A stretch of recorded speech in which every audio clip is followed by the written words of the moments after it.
Hailing frequencies open and welcome aboard Treks and Tangents. I'm your co-host Brian. And I'm your co-host Jaci. I'm the Star Trek newbie who checks off on tangents.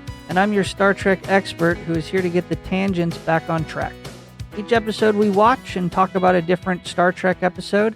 And this week we watched Star Trek, the original series, Season 1, Episode 0, The Cage. Hey, you said Star Trek and not Star Wars. It gets caught in my head. Yeah. So here we are, the first official episode of the podcast. Woo-hoo! After many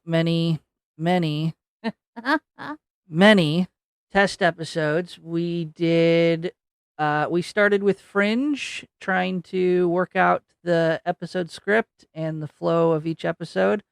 And then Fringe went away from streaming, which sucked.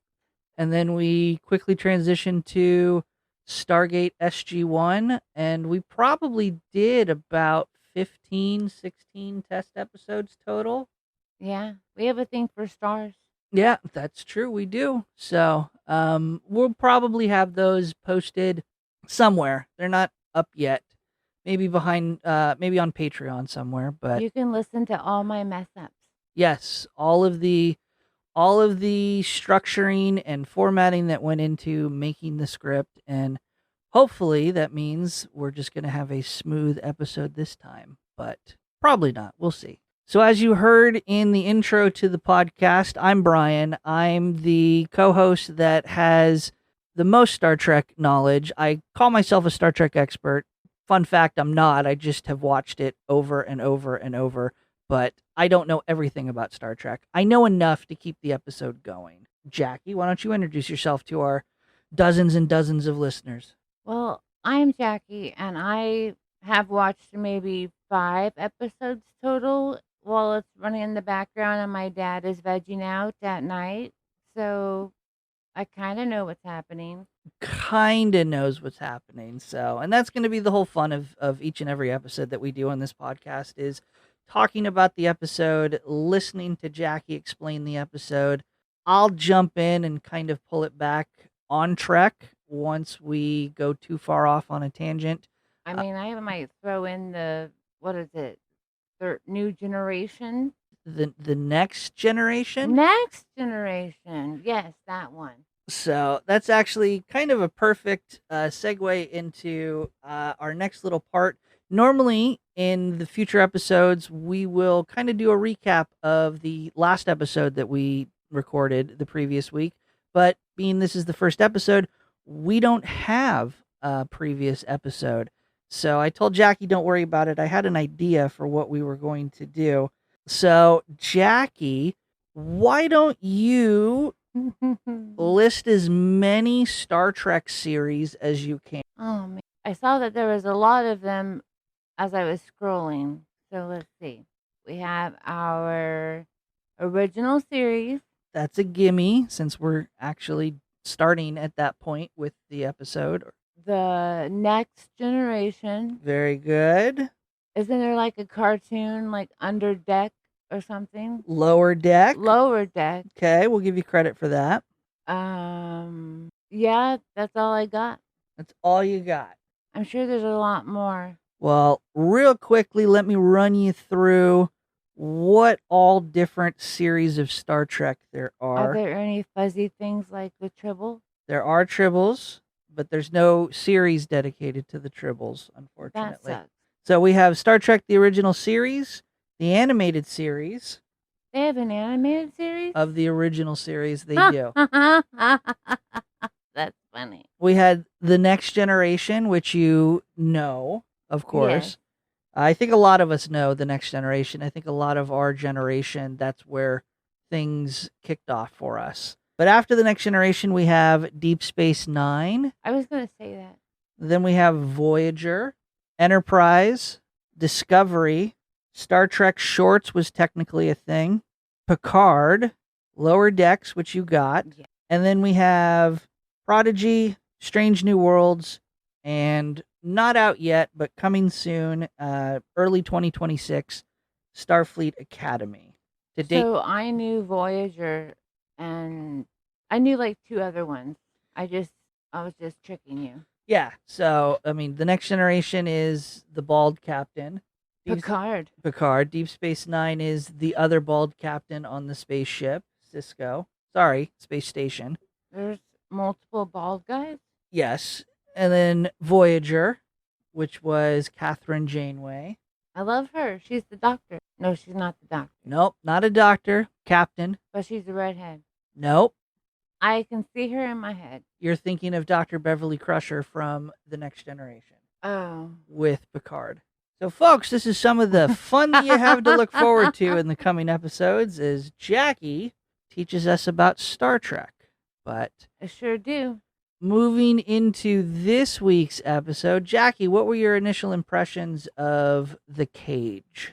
I watched it with my mouth gaping open the whole time because I did not understand what the heck was going on. And I had to keep reminding myself that this was an very old episode and series, and they are not using like CGI and all that great jazz. No, very little CGI. But I could be like a pew pew pew pew. You would be on the same level of what special effects they were using when they recorded this out. I practiced. You practiced. Yes. Pew pew. This pew, is pew. definitely 1960s science fiction.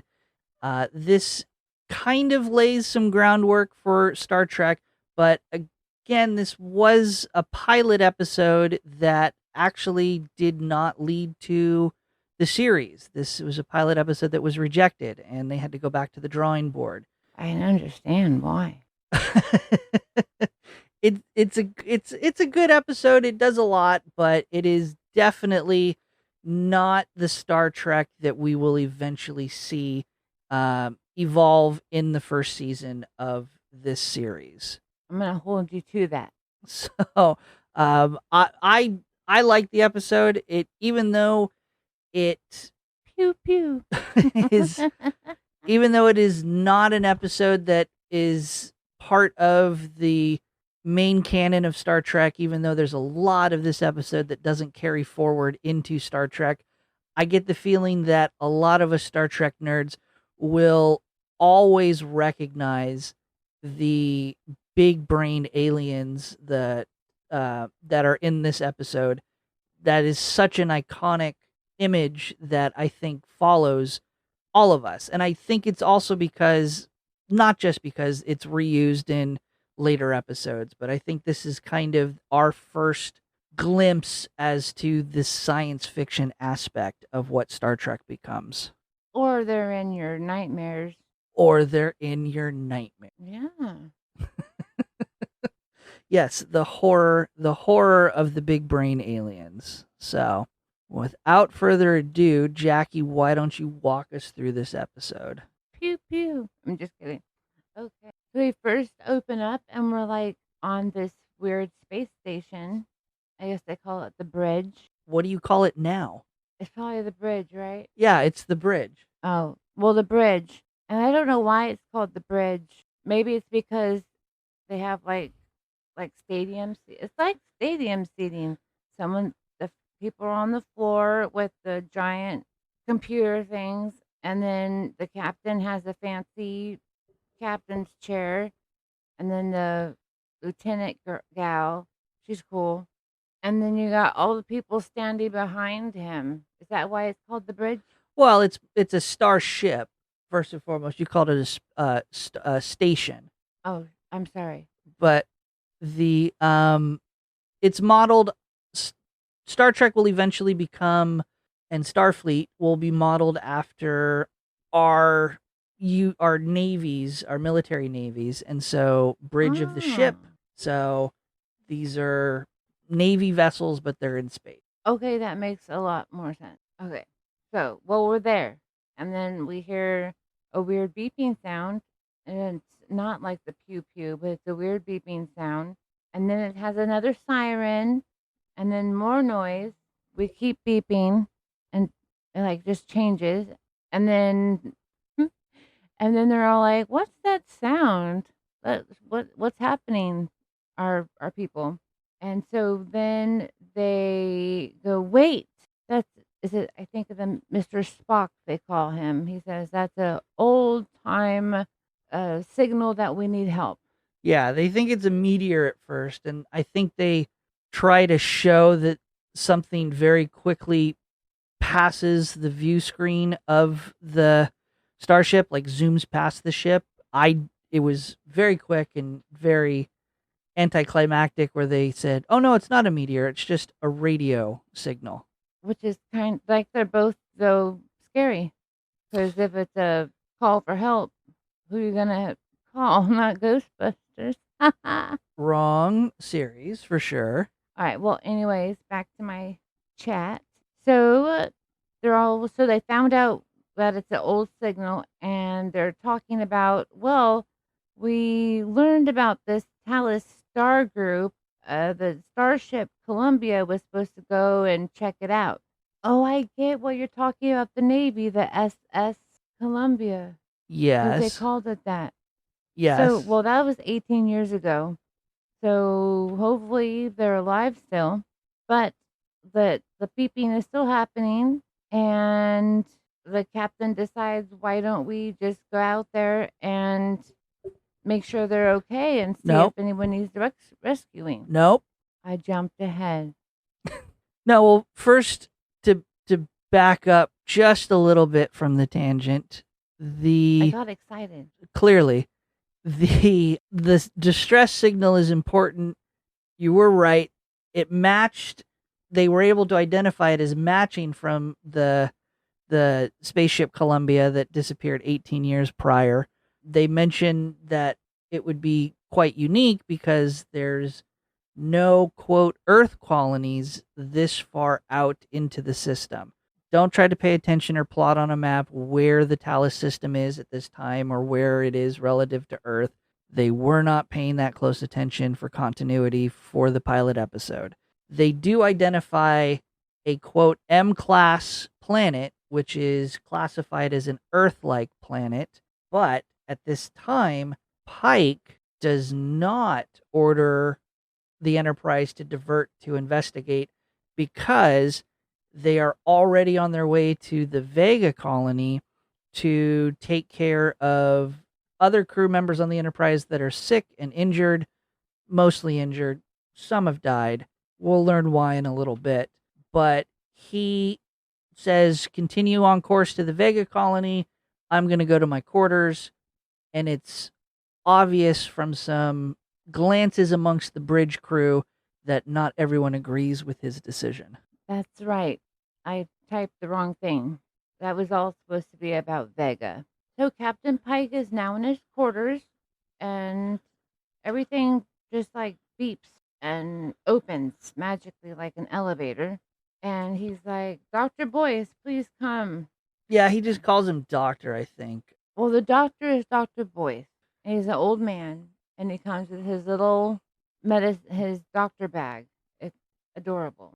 It's like a suitcase or something. Yeah, he like pulled. It has like everything in it. Like he's like Doctor Gadget. Yeah, and it's funny that Pike literally summons him on the intercom, and the doctor is there a couple seconds later. There's no downtime, and he's dressed in a bathrobe. He's very much like Hugh Hefner. Well, he was sleeping, and so the captain is talking about how they're going to Vega, but he has a headache, and then the doctor, he acts like a bartender, pulls out some alcohol, and then starts chatting with him about how everything is going to be okay or what his plans are. Yeah, the doctor makes the comment that he's going to play the role of the bartender because people will open up to their bartenders more than their doctor.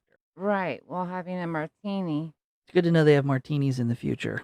So Pike is tired and he misses home, and he's just talking, yeah, doing what the doctor said, opening up and discussing how he just wants to go home. He's responsible for 200 people. He's got the weight of the world on his shoulders. Like, why is he out there? Like, can't we just go home? Can't he retire already? I don't know why he wants to retire because he looks so young. Yeah, I don't know how Pike I don't know how old Pike is supposed to be in this moment.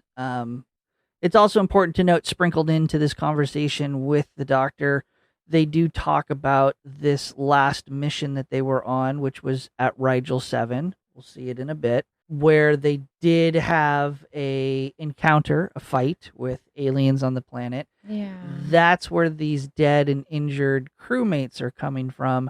That's the reason why they're going to the Vega colony.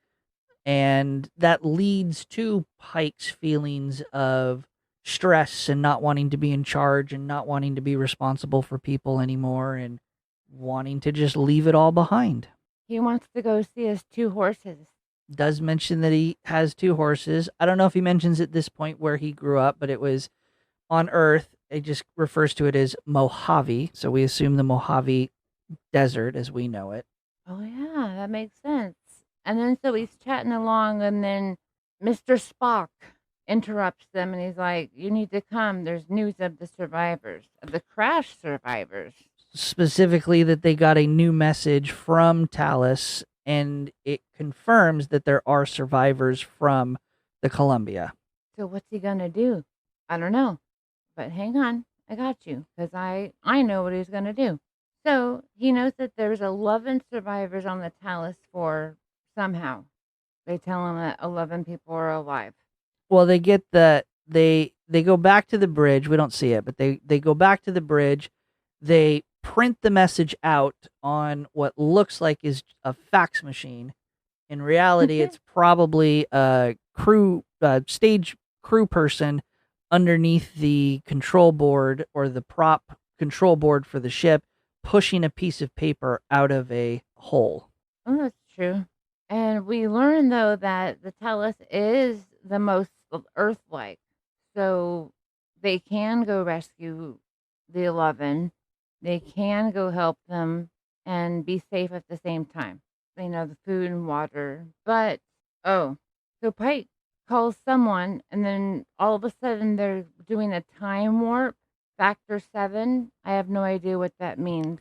So this would be the first attempt for the show to explain interstellar travel, and they do refer to it as warp travel. Oh, it wasn't Rocky Horror. No, it's not Rocky Horror. That they're traveling faster than the speed of light. Later, Star Trek will, as a show, as a series, will define what warp travel is and what the different numbers mean for the speed.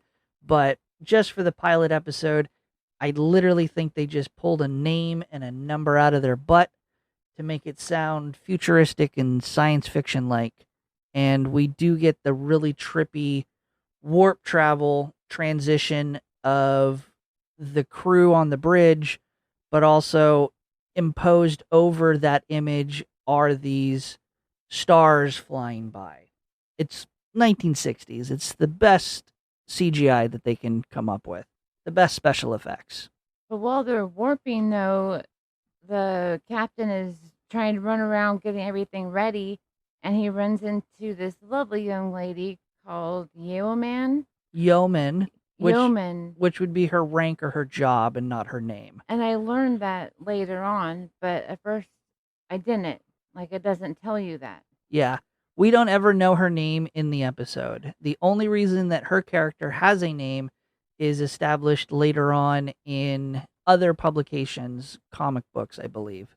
And then he makes this sexist comment about how, except for the lieutenant, he didn't even know Yeoman was, I don't even know her name. Yeoman was here, and she's new to the position and needs to catch on. And the lieutenant is this older lady. She's not older, probably like 30s, 40s. And she's like, she's young. She will learn her part. Give her a chance. Yeah. I think at some point in the episode as a throwaway line, if you follow the breadcrumbs and you pick apart conversations like the conversation that Pike has with the doctor in his quarters and other little one-off throwaway lines, you can piece together the fact that Yeoman is the position that's a personal assistant to the captain or an officer. Pike did have a yeoman before, and he was killed in this Oh. last mission. So And no wonder he's salty. so he's salty because he's lost his personal assistant, who other media has established is a friend of Pike, and he was close to him. So yeah, he's a little testy. But again, I think in the moment recording this episode, none of that mythos, none of that backstory is really fleshed out or established. This is literally just an opportunity the writers took so that Pike can make a stereotypical, God, women, who knows what's up with them? Yeah, rude. 1960s. Well, I did notice that there was a lot of stabs at the whole lady thing. Oh, yeah. You know, but we've only met 2 ladies so far. So far. So, but now we're back to the warping, and we've landed on this planet, and it's bleak. Like, it's just all I see is a rock and dirt, nothing green and edible. But they're walking around, and they see this blue plant that's just like floating, and they look at it in awe. So it's also the source of this annoying little metallic humming that's going on in the background. Because The plant? the plant. Oh, I didn't. Oh, that makes more sense. Because as you watch when they go up to it and it's vibrating and Pike touches it and he like stops part of some of the leaves from vibrating, and the pitch, the noise in the background changes. It kind of diminishes, and then he lets go and it picks back up, and then Spock touches it and stops some of the leaves from shaking. And again, the noise diminishes and then it comes back. It's a noise that is going to be reused later on in at least the original series as kind of this background noise to maybe add a little bit of flavor and tension to some of these alien planet scenes. Interesting. But I don't think the blue plant comes back. No, I don't see it. And also of note that we absolutely have to mention, because it is very, I think, telling. What does Spock do when he touches the? He smiles. The first time I've seen him smile. And it's going to be one of the only times that you see him smile. Again, it's not established yet in Star Trek that Spock is that Vulcans don't experience emotion, or that they suppress their emotions, so they don't have these quote unquote outbursts or outward showings of emotions. But it's not established in Star Trek at this very moment. We're 15 minutes into an episode? So it's odd that he's smiling by touching a humming plant. It's certainly off character that would stick out more in later episodes. But I mean, at this point, I don't even think that we never established that Spock is a Vulcan. We just call him Mr. Spock, and he rattles off words. Yep. I don't even. Statistic. They don't even get into what a Vulcan is or establish what a Vulcan is. So again, just a funny little moment from a episode that never sees the light of day practically. But but I'm learning. It's interesting. So they're walking around, and then they find a tent city of survivors. They're human. They have actual tents. It's like they're camping, but shipwrecked. Yeah, I think Tent City is giving them too much credit. Oh, it's kind of sucky. And then of course, they find a beautiful woman with blue eyes, almost the color of the leaves. And her name is Vina, and she is very devious. Well, and she's beautiful, and they tell the survivors of the crash identify themselves as survivors from the Columbia, and they say that is Vina was born directly right after the crash, and her parents died shortly after she was born in this inhospitable environment, which points out how long ago did the Columbia crash? 18 years ago. So, boy howdy, does the show want us to know that Vina, the attractive female, the sex symbol of the episode, is of age. Ooh, that's creepy. Yeah, it's definitely a little too on the nose, but I don't think there's any way to escape that that's what the show was trying to do at that moment. Well, that makes sense too, because it's all men, and she just pops up. Hi. Yeah. Oh, I guess you could also tie it into the plot later on, Vina is very much supposed to be this bait for Pike. We'll get into it. Yeah. But if you wanted to put some credibility to the reason why the show is so on the nose about pointing out her age, it's so that no one has any question that Pike is a creep. Pike, if he were to make advances toward Vina, she is of age. She's not being a total creep. It's being a little bit of a creep, but Oh, that makes sense. So they're all chatting and getting to know each other.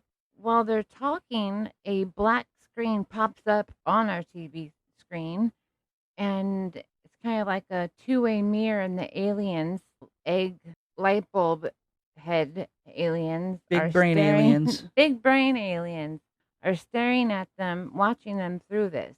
And then we pop back after we see them being watched, and the survivors are discussing how they're so healthy and able to stay healthy and strong going on. And Vina, while she's talking about Pike's perfection, but Dr. Boyce isn't sure about how these crash victims are so great. Well, they've been on this alien planet for 18 years. There's obviously not a lot of resources around the planet. They're not tip-top technology, as evident by their tent city, as you put it. I mean, it looks like they have a still running in the middle of their camp. They all say there's a secret to why they're so healthy and strong, and Vina offers to show Captain Pike just how they are, how it is.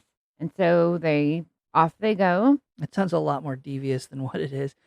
She's going to show them what's up, how it is, what's going on. But you're right. To show the secret of why they've been able to stay so relatively healthy in these 18 years on this planet.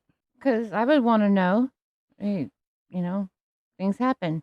So Vina leads Captain Pike into this rocky area, and then they're going up, up, up, up.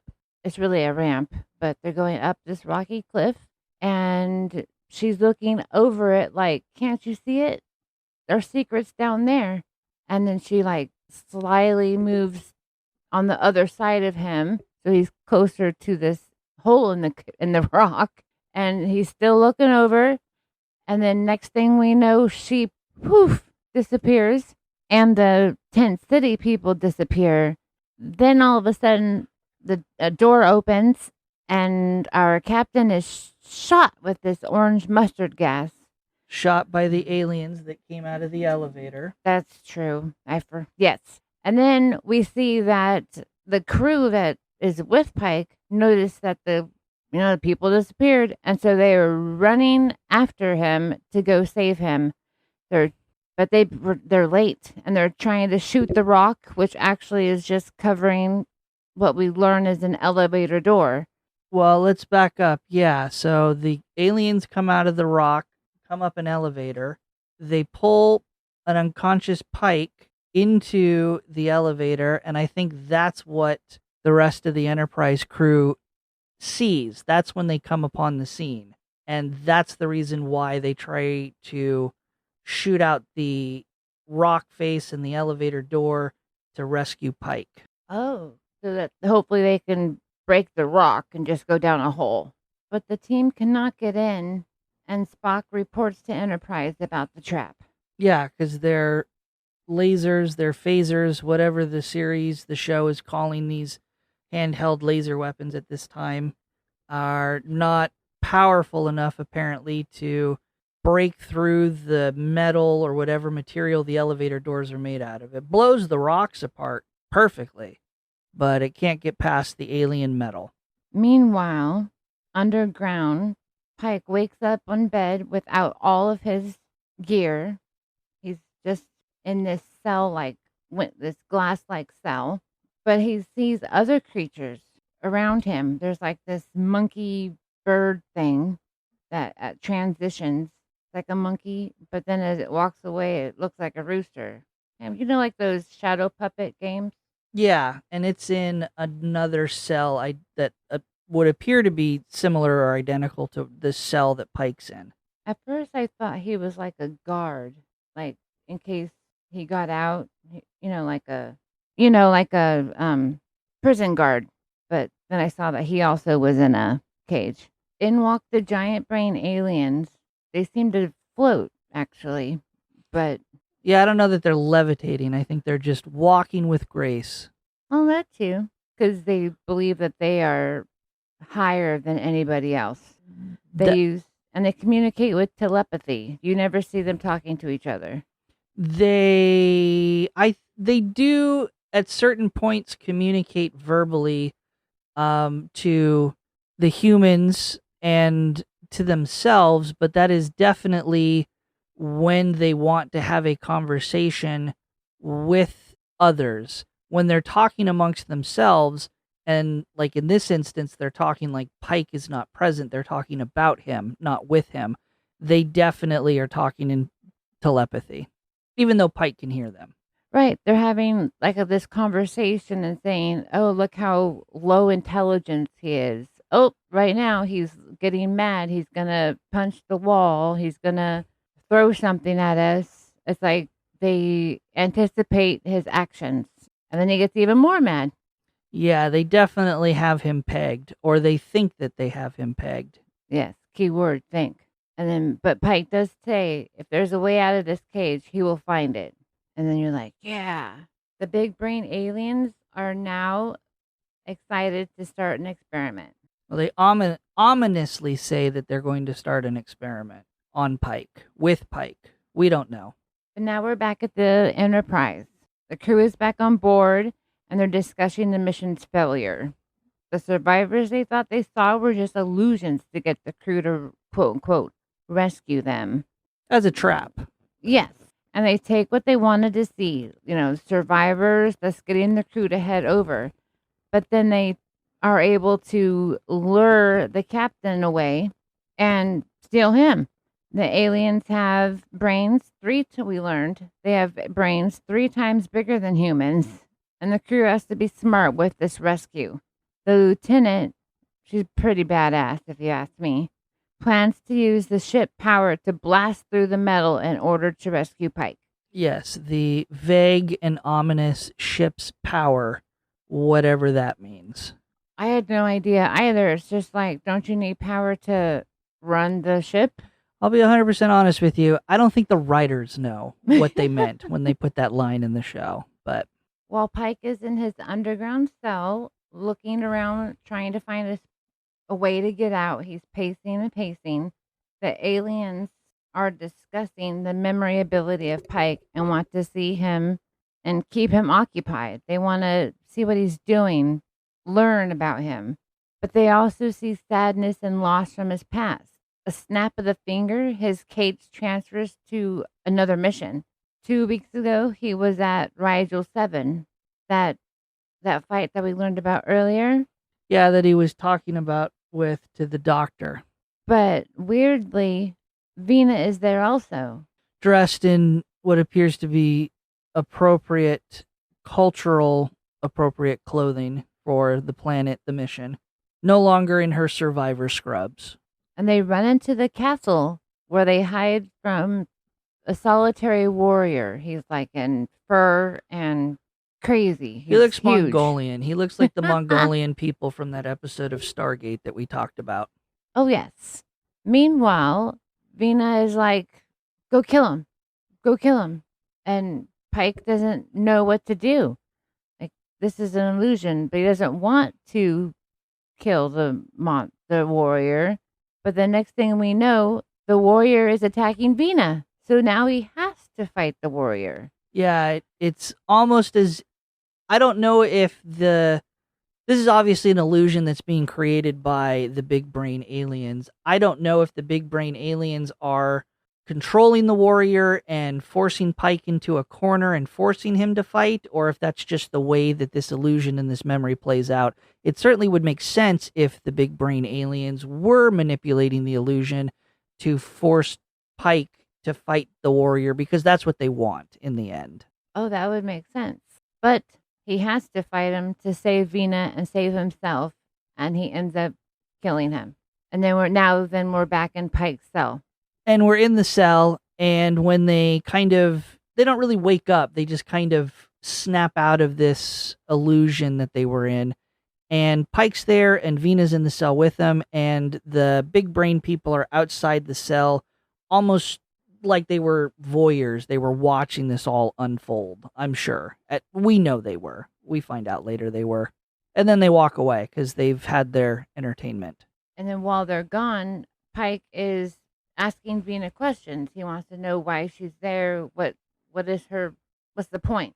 And she's like, I'm your companion, so we can be together. And, one man, one woman. Yeah, she says that because Pike wants to know if she's real or not. And she's, countering all of his questions with vague answers. I can be anything you want. I can be as real as I want. I can take on any appearance that you want. I can literally be what you most desire. This did remind me of Pretty Woman when she said, I can be anything. Slightly different motivations, but yes. Meanwhile, the Enterprise landing crew and our famous lieutenant have arrived with their super blaster so they could try to open up that elevator door again. So they're blasting and blasting, and the lieutenant keeps calling for more power because they're not seeing any breaking of the door. It's still standing for them. Right. They've managed to get through the rock, but they can't get through whatever metal the elevator door is made out of. And sadly, they used all their power, and they can't, and they have to stop. Yeah, they're channeling the ship's power, whatever that means, down to the planet through this giant laser. And they have to stop because it's not just the laser that's going to burn out, it's systems and the Enterprise ship itself. And the laser machine is like turning orange, like it's going to blow up. Right. But it might not be a failure because Dr. Boyce does tell them it could be an illusion. So don't believe everything. Yeah, Doctor seems to be the only one who has this intelligence or this knowledge that leads him to this conclusion of the aliens could be creating the illusion that they failed when in fact they succeeded. And back underground with our gal Vina and Captain Pike, they're in the same cell again, and Pike is trying to get information while Vina is begging him to just relive memories. Like, just let me be a part of it for just one. And he's like, well, I need information first. And so Vina tells him the big-headed aliens are actually called Telosian. And there was a war on this planet, and it forced them to go underground. While they were underground... And this took place thousands of centuries ago. Yes. Long-ass time ago. Oh, they got to learn how to be like mole people. Exactly.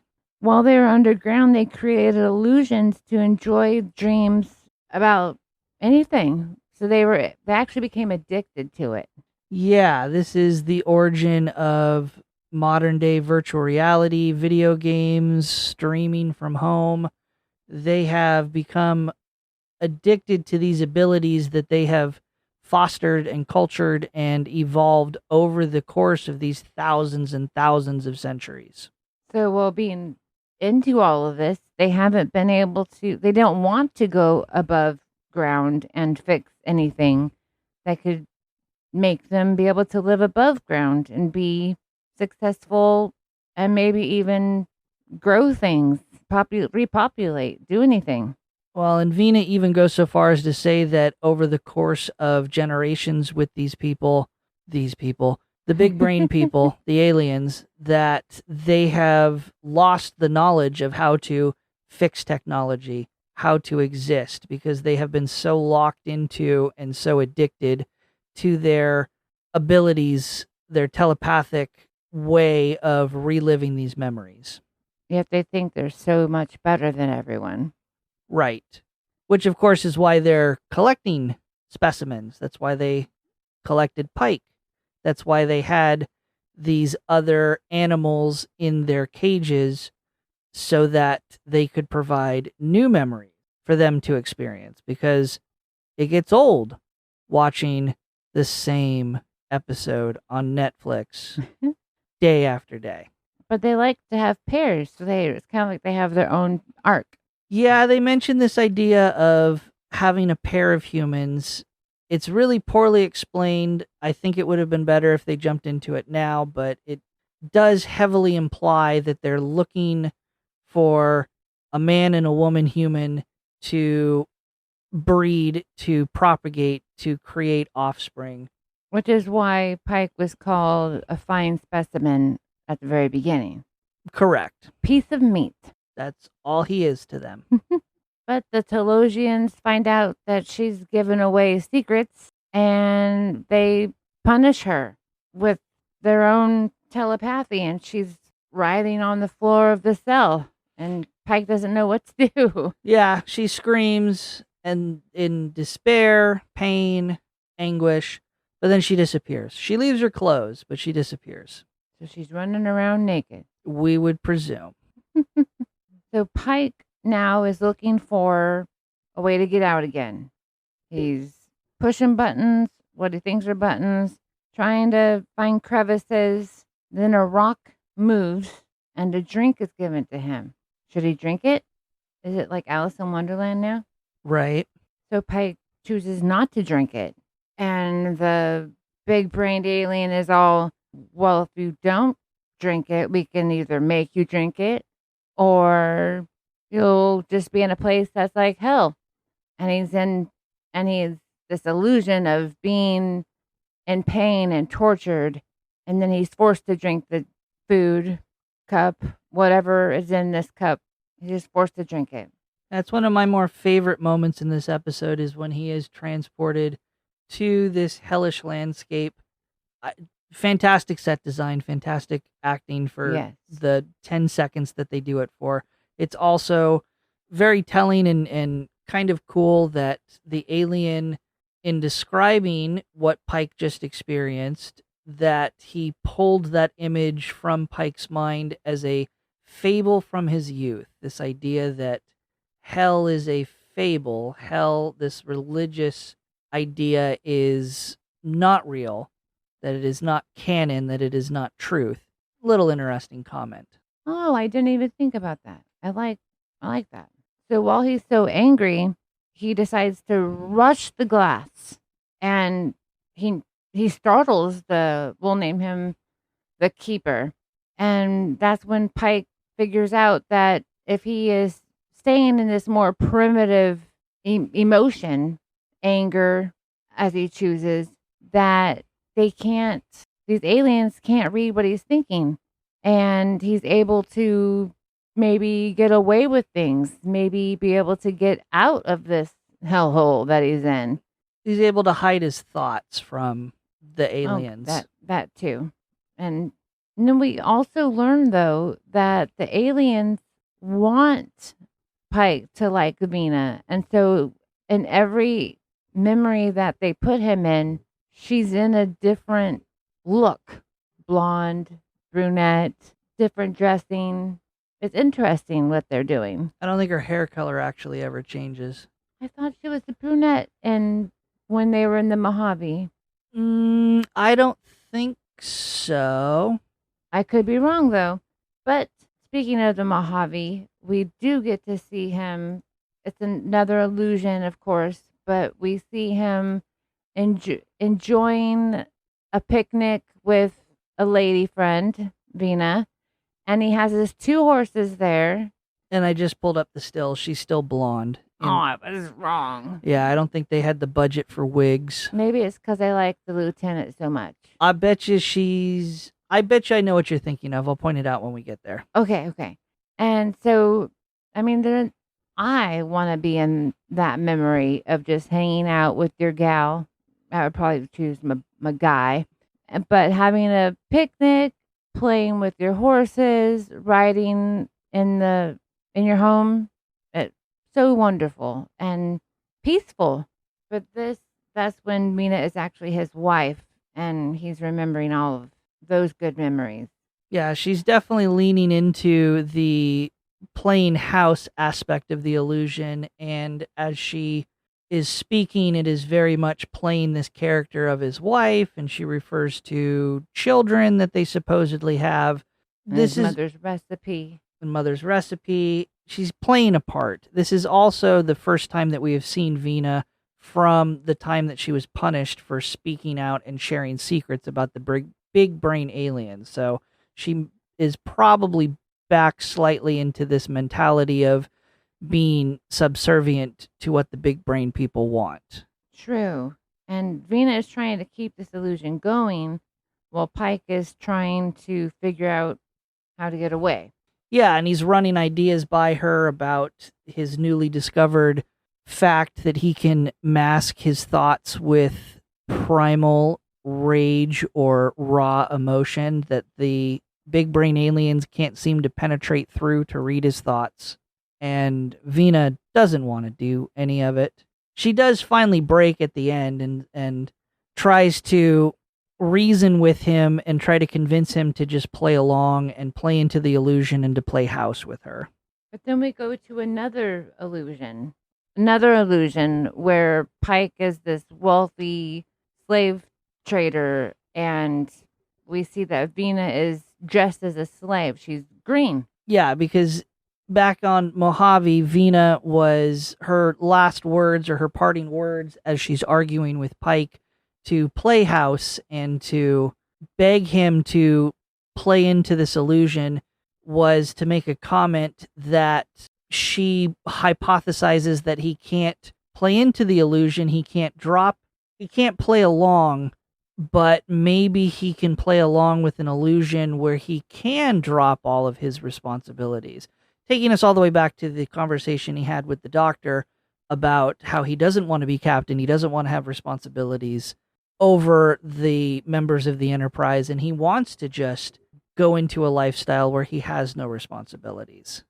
That's where he's transported into this new illusion, which is, as you said, a rich and wealthy boss or a king or just a wealthy merchant. I'm going to assume, based on Star Trek knowledge, he's a wealthy Orion slave trader. Vina is now taking the illusion of a Vina slave girl in her full green makeup.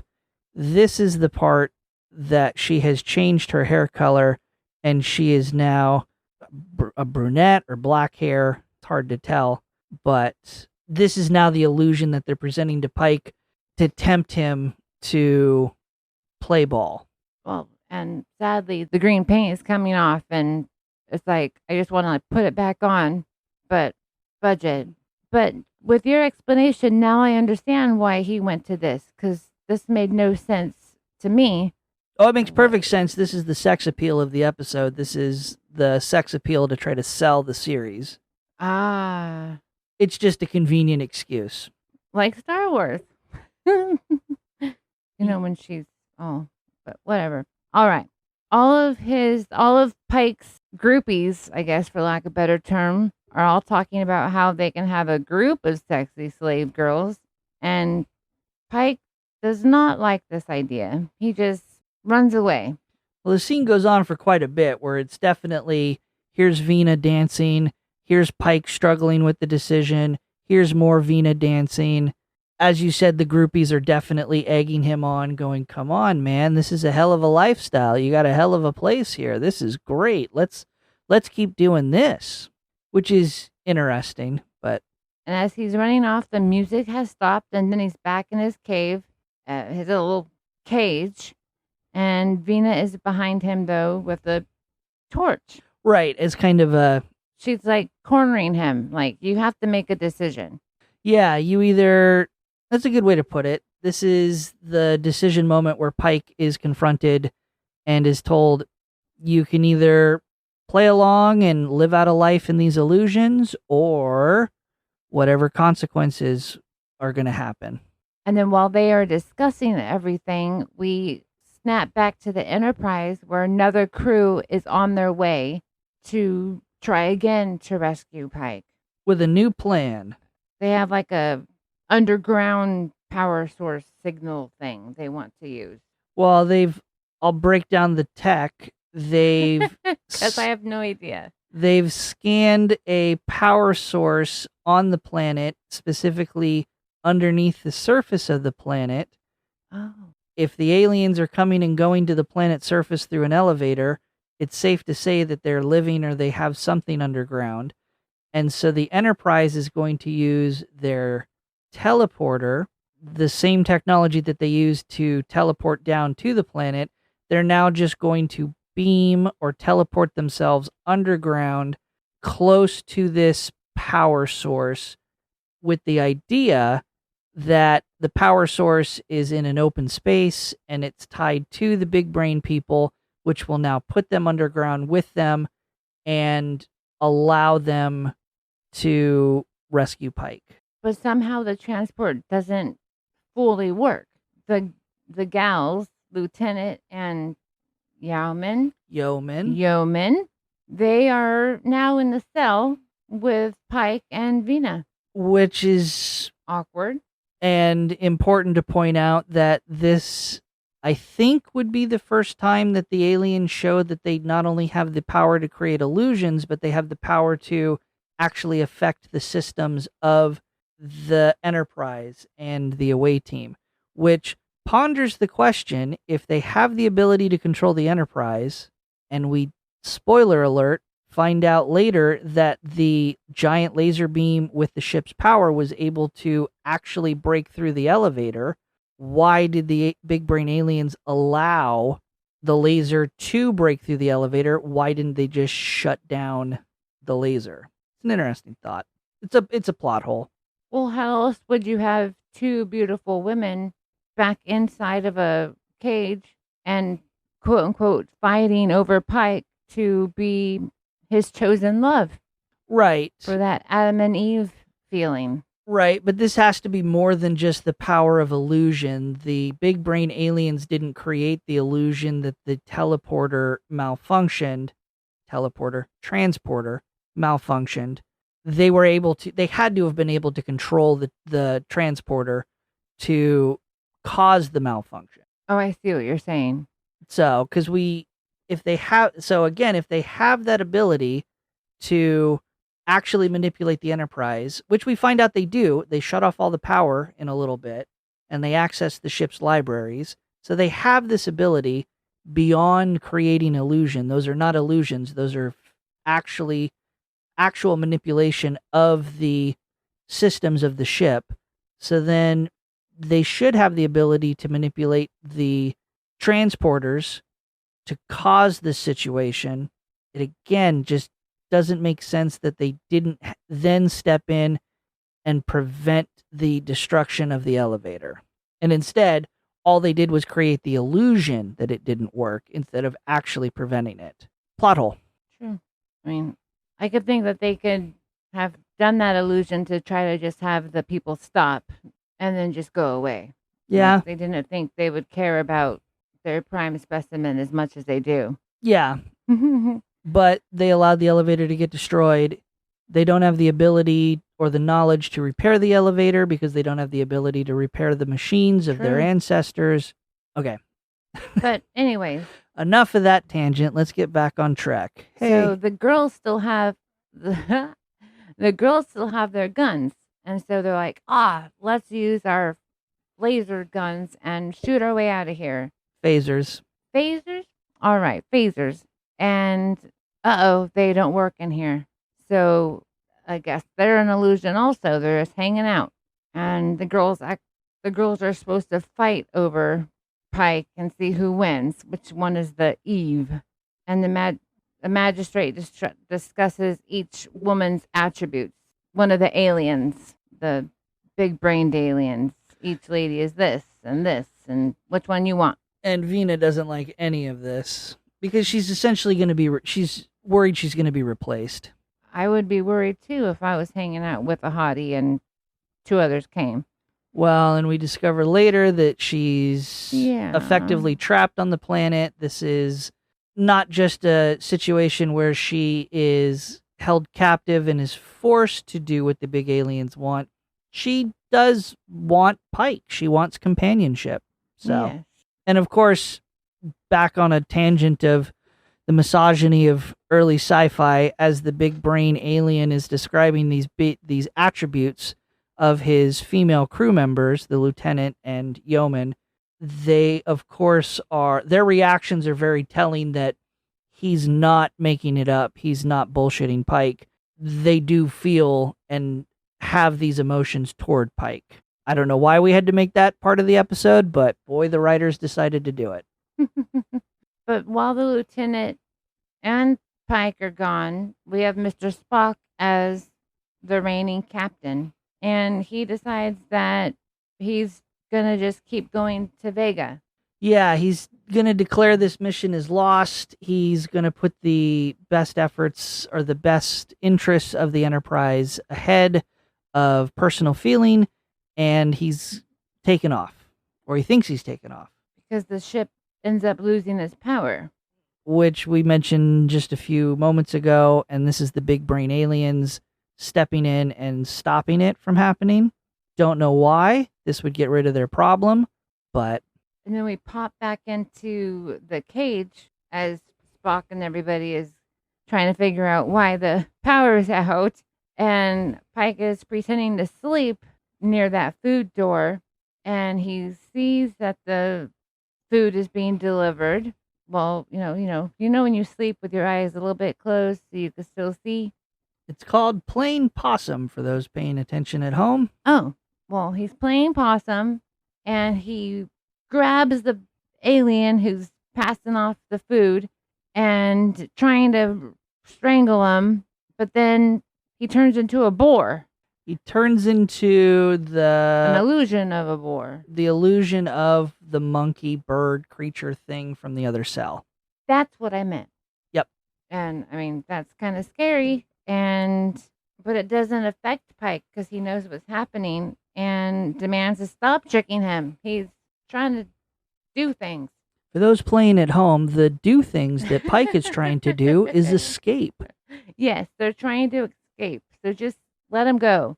And then we see back with Mr. Spock that the aliens have taken over the Enterprise and they're scanning the library. They're learning everything. Yeah, it's important to note that just before we cut to the Enterprise and the library being scanned, the last thing we see in the ongoing conversation between the big brain alien, the keeper, the leader of the big brains, to Pike is that while he's being choked, the big brain says he will destroy the Enterprise unless Pike lets him go. Again, maybe that's why maybe that's why they're keeping the Enterprise in orbit as a bargaining chip. Maybe that makes sense. Maybe I'll accept that explanation. See, I didn't hear that, but now I understand.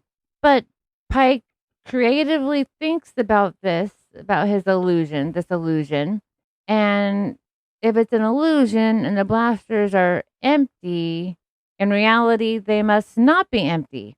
So he grabs them and he starts shooting the rocks. The glass of the glass cell. In the zoo. And they're able to escape. He shoots the glass of the cell. He then calls the big brain's bluff and says, I shot it. It didn't fire. The cell is intact. And if that's real and not an illusion, when I point the phaser at you and pull the trigger, nothing's going to happen. But if you're just screwing with us, and in fact I just blew a hole to escape from, and you're hiding it with an illusion, I'm going to point this phaser at you, and it's going to blow your head off. And rather than continue the bluff, the big brain alien drops the illusion. We see that he did in fact blast a hole in the cell, and they're able to escape back up the elevator. Well, the big brain alien did not want to die because he knew everything was fake. Yes. And so they're going back up the elevator, and it's easy to see that unbroken elevator door is actually broken because the illusion is gone. Yep, they come up the elevator and there is no more elevator door. The whole top of the rock has been blasted off. It's like a trapdoor they come up. Yeah, proving, well, fun fact, why are they on a cliff? That's true. So the whole reason that the elevator door opens at the top of the cliff is so that the effect of watching everyone go down the elevator, they're dropping down into the prop of the cliff. That way, for practical shooting purposes, they didn't have to have the elevator go below the ground into the set. Oh, cool. Movie magic. The keeper, as you call him, reveals the plan to actually want to breed humans so that they can be slaves, so they can fix everything. So everybody can live above ground again and make a new, I don't know, line of humans. Well, certainly a new civilization That's what I was trying to say. In service to the big brain people, do all the manual labor, fix all the machines, because the big brain people no longer can do it. So instead of being slaves, Pike threatens suicide, and the lieutenant begins to overload the phaser, so that's going to kill everyone rather than be enslaved and have to breed with each other and create that civilization. Meanwhile, we see the rest of the big brain aliens pop up, and they have learned from that library that humans are not going to make very good slaves overall. They won't. They'll just be terrible. They're too strong-willed, and they won't submit like a, to sound condescending, lower life form.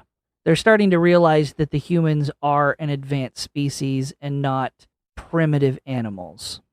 Like that low intelligence they mentioned earlier. Correct. Side tangent, we only ever see 3 big brain people. That's true. That's possibly due to budget constraints. Do you think it is only 3 big brain people left in this civilization, and that is all that is left of the people? Because in just a moment, they're going to say that this is the last opportunity they had to, quote unquote, create a new civilization by enslaving a lower species. Or are these just the only 3 that we happen to see and there's more of them? Well, we could think that only 3 fit in one space because they're so big. Or, yeah, there might just be 3, and 3 men can't create life. Yep, you just assume their gender. Cool. Well, they look like men, and they just assume their gender. Cool. So that's a really good question. I mean, that's why they kept Vina around, maybe. Yeah, I just had that random thought. Anyway, no, I like it. Back on track. So while they stopped with that idea, the lieutenant and Yaman go back to the Enterprise. Yeoman. I'm gonna just mess up her name forever. Pretty sure it's the only time we have a yeoman, but... Oh, okay. And so they've gone back to the Enterprise. Their warping actually works this time. Transporter. Oh, I thought it was the warp, but anyways. The warp is what the ship does when it travels faster than light. The transporter is when it moves people from one place to another, just the person. That makes sense. Thank you. And so now that everybody's gone back except for Pike, he does. And we learn that the Enterprise has been brought back to full power because they have no reason to keep him there anymore. That's true. Thank you. Everyone is going back to normal and to their old life, and Pike is able to find out why Vina can't go with him, because he's like, come on, Vina, let's go. Let me save you. And her own illusion is dropped, and she's unrecognizable.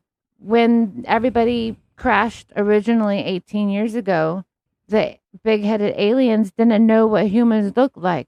And so they did the best they could by putting her together. Yeah, the show reveals that the part about Vina being born to parents just after the ship crash was a lie and part of the allure to get Captain Pike to be attracted to her. She's not a supple, perfect 18-year-old. She is an adult. When she crashed, she is aged 18 years. She is horribly disfigured from the crash. The leader that we've named the Keeper promises that he will let Vina keep her illusion of being that beautiful young woman. so that she can stay happy with them. She'll have that illusion for the rest of her life, I suppose. And she'll also have an illusion of Pike so she can have company. And that's the last that we see of Vina, is her suddenly just accepting her life, and she seems perfectly content with this illusion of Pike that they've provided her, and they both disappeared down the elevator back into the caves of the civilization of the big brain people. When Pike returns to Enterprise, he does not share why Venus stayed. And Yeoman, hopefully I said it right this time, and Yeoman asks him, who would have been Eve? Yeah, is this very kind of, I don't know, because she's been, I think she likes him. well, it was proven that she likes him, and so this is her coy way of asking, hey, do I still have a shot with you? And of course, that's awkward. And then the lieutenant yells at her, Yeoman! And off she goes. And then multiple people ask Pike, Eve? And then what, implying, tell me more. And then we have the doctor coming back over. And he is like, as in Adam and Eve? And then Pike goes, as in all ships' doctors. Dirty old men. And roll credits. So, Jackie, what did you think about Season 1, Episode 0, The Cage? That's a good question. I liked it in general, but most of the time I had no idea what I was watching because I didn't know anything about it. So I hope that the series gets better. But for me, I'm just going to say I enjoyed learning what I got to learn. Well, I hope the series gets better too, because we're planning a whole podcast around this. So it's definitely a rough episode because, well, there's nothing to build off of. This isn't even a foundation to Star Trek. Again, we've said it before, this was a failed pilot to the series. They filmed this and used it to pitch the series to the networks, and they didn't want to pick it up. Is that why it's 0? Yeah, because this isn't technically part of Star Trek. Got it. When we get to the next episode is technically the very first episode. The next episode, Pike is not the captain of the Enterprise. Kirk is the captain of the Enterprise. Oh. Lieutenant doesn't exist. Yeoman doesn't exist. What am I going to do? So this is kind of a reimagining of Star Trek. It's a good episode because it establishes kind of some of the themes of Star Trek, but as far as structure and context, it's a terrible episode. So now, as our episode, we have some fun facts. We share some goofs, plot holes, summing up just all the random things of the episode, but we don't call it fun facts. What do we call it, Jackie? We call them Tribble Tidbits. And why do we call them Tribble Tidbits? Because we love tribbles. Because Jackie loves tribbles, and Jackie thinks tribbles are the best thing about Star Trek. Yes. It's going to be interesting when we get to those episodes. So, but... Well, they're fluffy. They are fluffy. We love tribbles so much, they're part of most of our podcast artwork. Yay! But there's lots of fun facts and lots of random notes and random facts about this episode of Star Trek out there. Specifically, a lot of how this episode came to be, how this episode was rejected, the formation of the show. Encourage anyone listening to go look up more information if you want it. We're just going to cover some of the basic ones that I found interesting. This episode, remember, it's a failed pilot. It did not air on television until October 4th, 1988. Aww. This is 20-ish years after it was recorded. It was filmed and then rejected. A second pilot was filmed, Where No Man Has Gone Before, which becomes episode 3 in chronological order of the series. Whoa. Footage from this episode, this pilot, was incorporated into the episodes The Menagerie Part 1 and 2, which are episodes 11 and 12.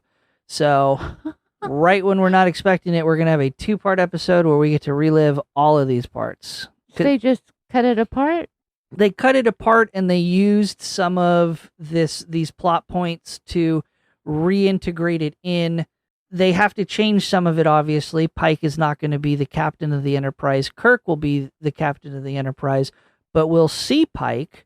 We will revisit Vina. We will get to re-experience the big brain aliens. Wow. But it's going to be a slightly different story.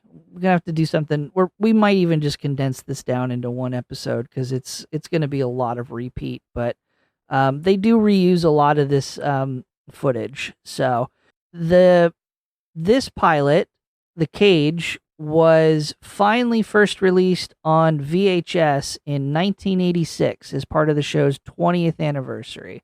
I did my math right, 20 years. It was aired on October 4th, 1988 as a special TV event, and it was hosted by Patrick Stewart, who of course is the actor who plays Jean-Luc Picard in The Next Generation. Bald guy number 1. Interesting.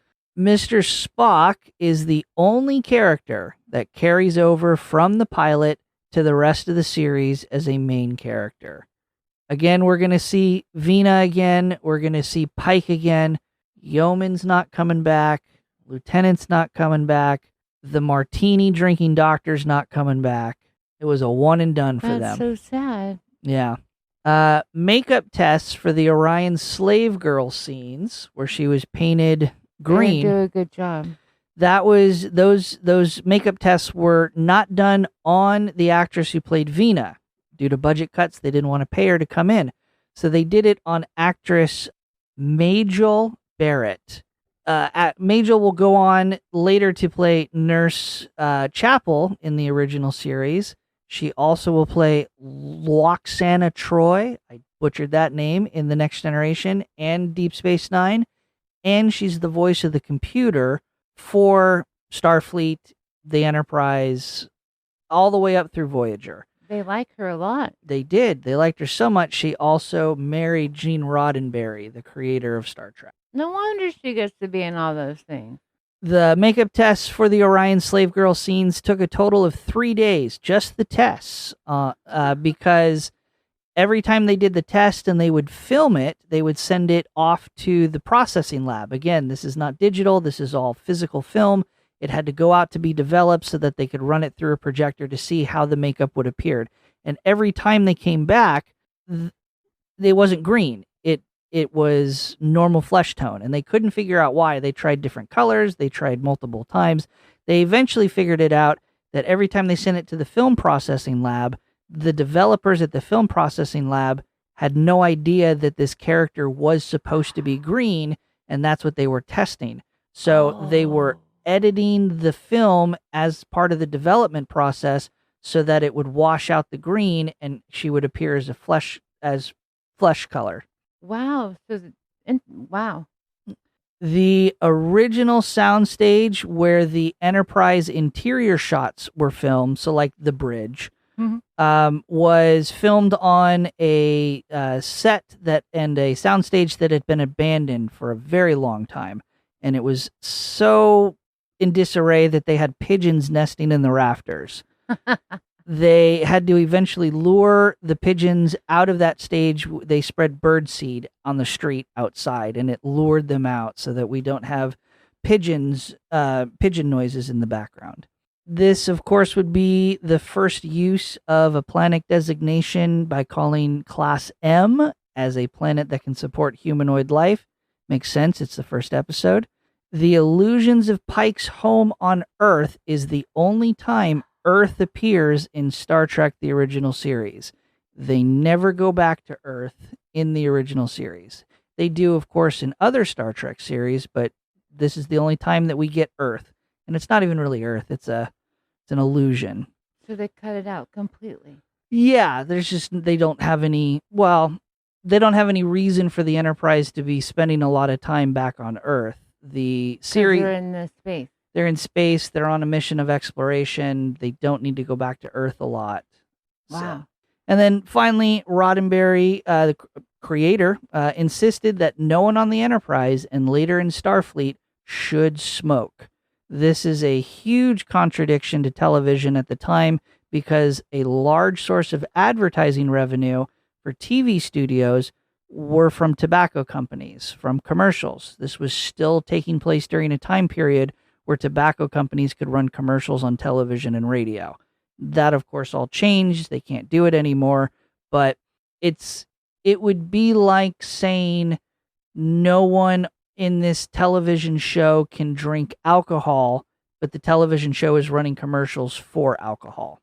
So, Well, you wouldn't want to smoke in a plane like apparatus because you blow up. that's true. But those are our Tribble tidbits. Pew, pew. So, this is the part of our episode where we rank the episode. We are going to pretend that the episode is a member of our crew on our fictitious starship. Every season, we're going to have a new starship. We're going to rank the episode based on how entertaining we think the episode is, but that's going to designate how high of a rank that this episode holds in our crew on our starship and how important it is to our starship. A higher rank means we enjoyed the episode and consider the episode a more important member of the crew, and a lower rank means we think the episode was less entertaining and the episode is more of a disposable crew member. With that being said, very briefly, our ranks go from Admiral at the top, Captain, Commander, Lieutenant Commander, Lieutenant Junior Grade, and Ensign, all the way at the bottom. And we will post a visual ranking on our Patreon. Jackie, how do you rank the Cage? Ensign. Ensign, all the way at the bottom. Why? Because it made no sense to me. But that's probably because I didn't know what I was doing. So, yeah. Okay. It doesn't do anything for me. And I'm going to have to say that I'm just going to move this up to a lieutenant. This is going to be a middle of the road episode for me. This is going to be an episode that I was entertained. I think it has a lot of good features that will later flesh themselves out to what Star Trek becomes. Significant plot points to the episode. Definitely pacing problems. But at the same time, fantastic scene of sending Pike to hell. Definitely a little bit entertaining, some entertaining moments. So I'm going to bump it up to a lieutenant. Even the makeup that was not on all the way, like we could see it on her arm and everything, that you're still going to do lieutenant? Yeah, 1960s makeup, a underfunded pilot. I'm going to give it a lieutenant grade. Keep in mind, we can always give field promotions or field demotions to past episodes to make room for new episodes, while lieutenant, junior grade, and ensign can be an unlimited number of crew members.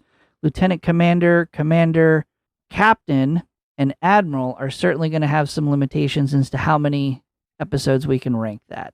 So, again, as a reminder, we will post a visual representation of our rankings on our Patreon. And before we stop ranking the episodes, why don't we name our ships? Jackie, what would you like to name your season 1 ship? My wonderful ship is the Galactic Glitterbee. I'm going to have to type that out. She's very special. And my ship name for season 1 is going to be the Cosmic Shark. Ooh. Just for fun. We did animals. We did do animals. So we will be back next week to trek through another episode, and this is where we give our turbolift tease or elevator pitch to the next episode's plot. I will give Jackie the title of the next episode, and Jackie, with no other information, will give a brief pitch to the plot. Jackie, next week's episode is entitled The Man Trap. Oh, but Vina's not with us. The man trap. Well, we can easily say, I don't know. let's see, the man trap.